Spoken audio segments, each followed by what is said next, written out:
अशोक गहलोत ने जब घूंघट जो है ऊपर किया हुआ था महिला का, तब तो किसी कांग्रेसी ने कभी यह नहीं बोला कि भई यह गलत हुआ है, ये धर्म पर प्रहार है।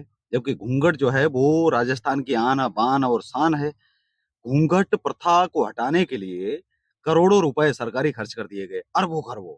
इसलिए कहा गया कि घूंघट के अंदर से विकास नहीं हो सकता है। मैं आपसे ये जानना चाहता हूँ कि बुर्के का समर्थन हमेशा क्यों? यदि घूंघट के अंदर से विकास नहीं हो सकता है, तो बुर्के से विकास हो सकता है क्या? जी।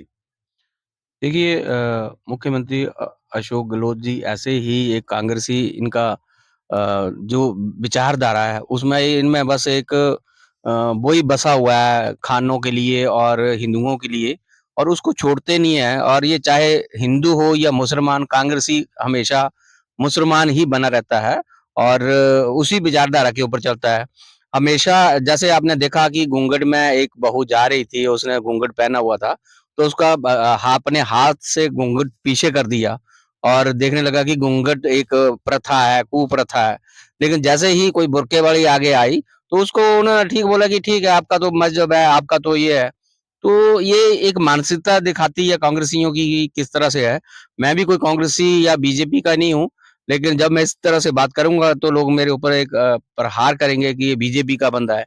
लेकिन ये बीजेपी और कांग्रेस मैं एक एज़ ए हिंदुस्तानी बात कर रहा हूँ कि ये जो डबल स्टैंडर्ड इनका है, इसको हमेशा इनको त्यागना पड़ेगा और इनको एक चीज़ सोचना पड़ेगी कि ये घूंघट और जो हमारा बुर्का है, इसमें फ़र्क दोनों में फ़र्क ही है। और जबकि घूंघट जो है राजस्थान की एक शान माना जाता था और आज भी है। आज भी मुझे लगता है कि 70% महिलाएँ घूंघट में रहती हैं वहाँ और उसमें कोई कुरीति भी नहीं है और मैं तो सोचता हूँ कि चलो घूंघट नहीं होना चाहिए।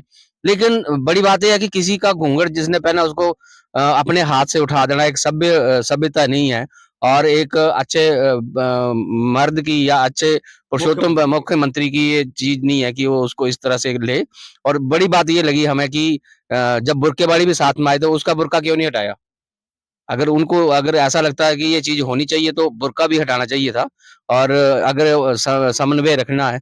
लेकिन ये जो कांग्रेसी हैं जिन्होंने हमें 65-70 साल हमारे ऊपर राज किया है, हमारे देश पर राज किया है, तो बस ये उस तरफ ही जा रहे थे, एक अलग ही देश बनाने के चक्कर में थे।